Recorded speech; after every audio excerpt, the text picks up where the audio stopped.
Hello friends, welcome back to my channel. I am Renuka and today we will do this fun watercolor birds and we're going to create a blob birds, and this is a very simple and easy technique. In the last video we create this panel and we're going to stick those birds on the panel, but you don't have to do the same. You can use in your art journals or anything else you want.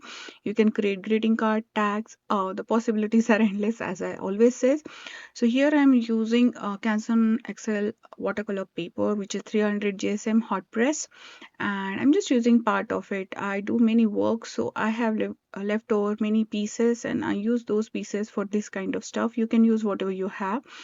I'm using the silver watercolor brush, which is in size 6, as well as these colors. These are Cotman series Newton watercolor colors, student grade.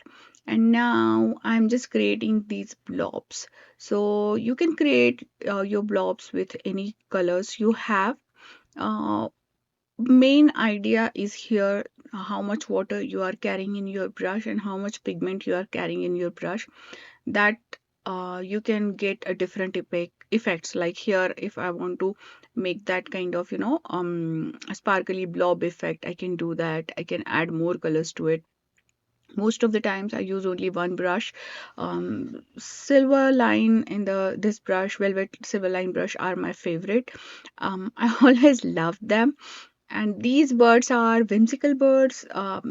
You can relate to them with the real birds, but I'm just creating those birds without having any reference image with me. But if you want, you can have the reference image and you can take that kind of stuff. Here I'm just creating them as a fun part, so I don't have a reference image. I'm just having fun with the watercolors, and I'm just putting those different shades, different size of legs and the peaks. And like this bird, you can say that this is looking downwards because his beak is on that side. And then I'm just using this um, orange color and it will bloom on that. Another color you can use is the fluorescent color. That will be the awesome idea to do with these birds. I didn't use in these videos, but you can try. Maybe one day I'll do that also. And one brush is enough. You can have one brush and you can just create different effects with them, which is having nice pointy nib. So you can draw those kind of freckles or kind of on its top of the head. And then I'm just making more and more blobs. So it's nothing right and wrong. You can create all birds in a monotone colors, or you can create different colors, whatever you have in your palette. You can use leftovers also. So that is also a fun thing here. And I didn't zoom it much just because I want to see you my color palette and how I'm picking my colors, as well as my uh, brush. And you can see the water also, so you can see the water down ratio also. So for that blooming effect, you should have more water on the paper and then you can put those stuff. Better the color quality granulation is the better. And then I'm just using different kind of strokes. Okay, so rather than doing the strokes practice, you can do these kind of stuff where you can get a stroke practice as well as you are creating some fun images also. And here I'm just making that big little bit bigger. It's like a open and he's talking kind of stuff. I don't know what's going on in my mind at that time. I'm doing voiceover today, and it's a long before it's 2024 video where I decided to do something and then I didn't do it. I did this video. So as a part of 100 days challenge series, I thought that whatever are my leftover projects, I'm going to complete them. I'm going to post them because otherwise they will just sitting on the hard disk and sitting on my desk for a long time.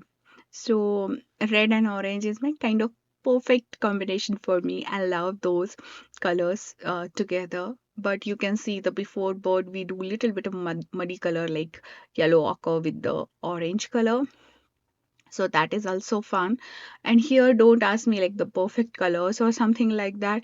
You can go with your intuitions and add the rainbow of palette of colors, and that will give you a more and more idea.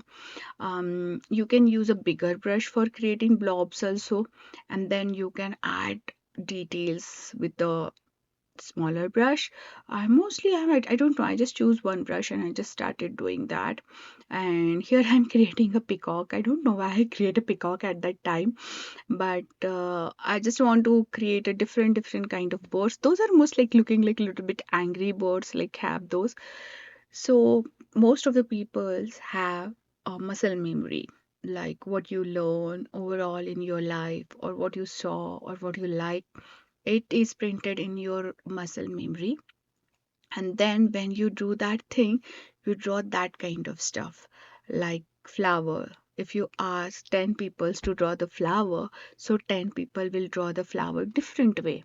So that is their muscle memory, that how their absorption like power is, how they see the things, how they see the world, and little bit of imagination in added them. And that is how we created the stuff. Like here you can create these kind of techniques and having two-tone technique for the flowers also, but here I'm using this technique for feathers. So you can see we have a different kind of brush strokes on each board. I'm trying to show you the variation. And sometimes I use them on the journaling page. Sometimes I just create a gift tag and cut out one word and put it there, or I cut out everything and put them in the box. Maybe someday I don't want to do anything. That day I will do this. Or I just, make the fuzzy cutting of all that stuff and then I put it. So I love this watercolor. Like, I love watercolors so much that most of the times I everything have in the watercolors. So, and I use the same palette. Most of the times I have many palettes, but most of the times this is permanently on my desk and I use that. So all those colors, flowers, fauna and leaves, they have the same colors. So I can use them anywhere, like mixing and matching them. So that is the fun part of this process. And just creating little bit of shadows, like here on the bottom with the legs, we add little bit of blue, creating a little bit unusual combinations. Maybe some of the combinations you like, some you don't like. But this is an opportunity to work on them, and maybe you will find a new combination which you're gonna love, or you will do your usual thing. Nothing bad in that. So it's totally depend on mood and what time of the day you are doing that. And sometimes whatever leftover colors you want to use, that is also fun. So this bird is kind of looking upwards. If I draw eye there like that, so this bird is looking upward. I'll show you in the other class that how you can add more details in those birds in the upcoming class, after trying them. So we will learn both the techniques, wet on wet as well as wet on dry, as well as dry on wet. All the techniques you can apply here. So if you didn't watch the basic video of the watercolor techniques, you can go ahead and watch that also. And here I'm creating, as I told you, I don't have any reference. I'm just creating the birds. Just I thought that I should create. Another thing in putting in your mind is whatever you have the leftover trash you can use in these kind of projects. Like you may have the expensive watercolor paper and it's like part of it, bit of it, and everything else you used. So you can use that, and you're not wasting your paper also. Or other thing you can do, you can take a full sheet of a paper, maybe 9 by 12 or 11 by 12, and you can draw all the flowers on one page, all the leaves on one page, and all the birds on one page. And fun part of this technique is we will not do the sketching. We will use directly brush and water.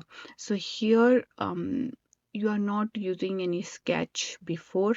You are directly using a colored medium, and here I'm drawing the feathers, and that will give you more confidence in your brush strokes.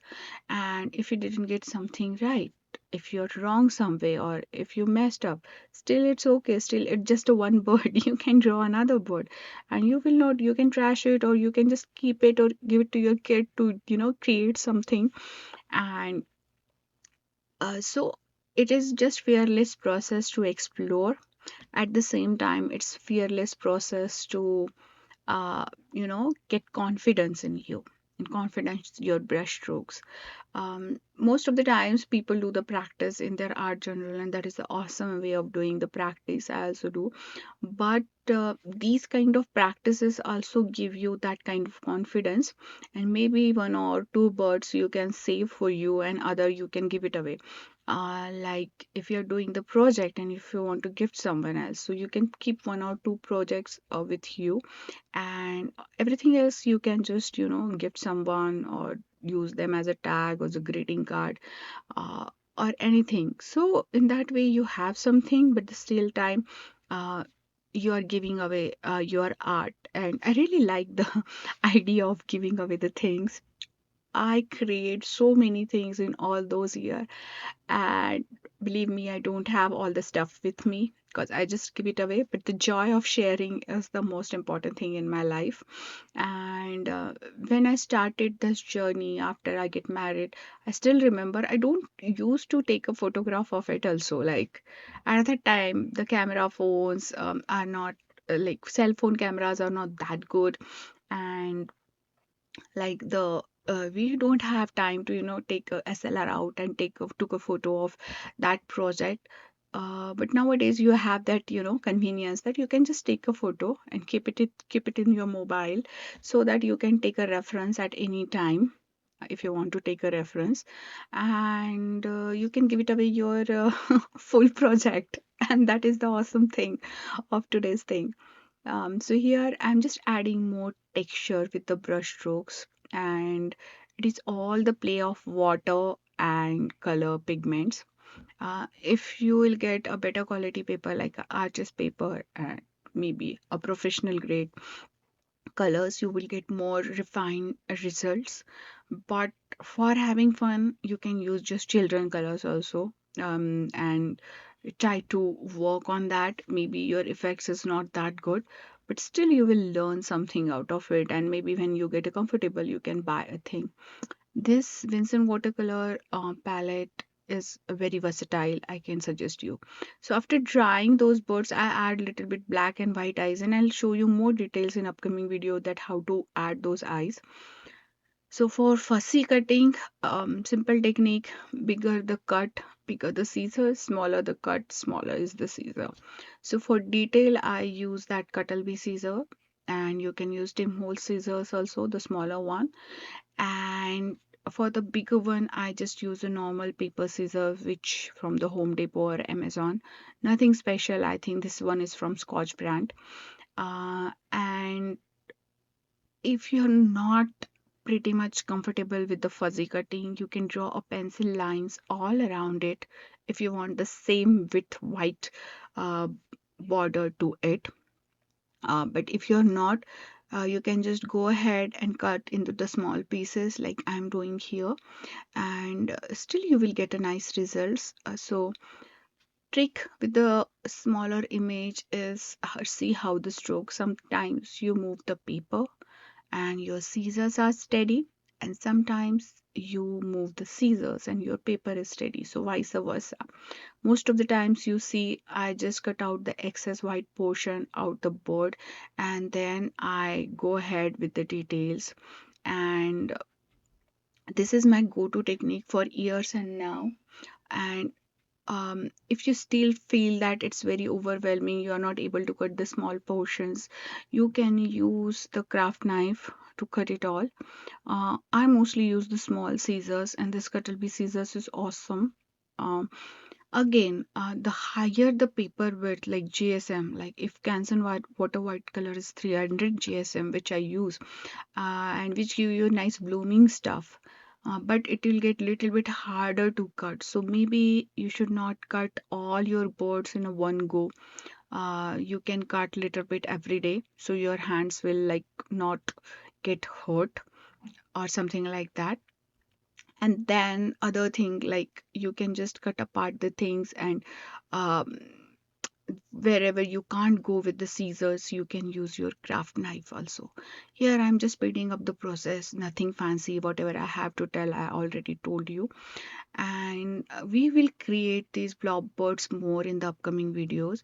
So here I'm just having those blob birds, and my main idea that I'm gonna stick all those blob birds in that accordion book, and whatever is left I will use in the other projects, and I will show you the process. Or if I don't record the process, still I will show you in the end of the video, like end of this series, like which bird I use where. And you will get a more idea to how to use these birds. Then other thing you have to remember before the cutting is your all things should be dry. If you use the heat gun or the drying machine to dry it, it will get that harsh line on it, like some of those harsh line you can see in the upcoming videos. I will show you how to remove those harsh lines also. But main thing here is you have to get them dry completely. Most of the times, how I do, if I did it in a night or day, I just put them on my desk over the night and they dried naturally. And the natural drying watercolor looks beautiful in my way. But if you don't want to create the harsh lines, but if that is the way you love the texture of the watercolors, then if you can just use any heating machine. So I hope you learned today something and you enjoyed today's project. Let me know how much you like this video and what you want to see. Do subscribe to my channel, share and subscribe to this video. And until the next crafty project, have a crafty life. Bye bye. Take care.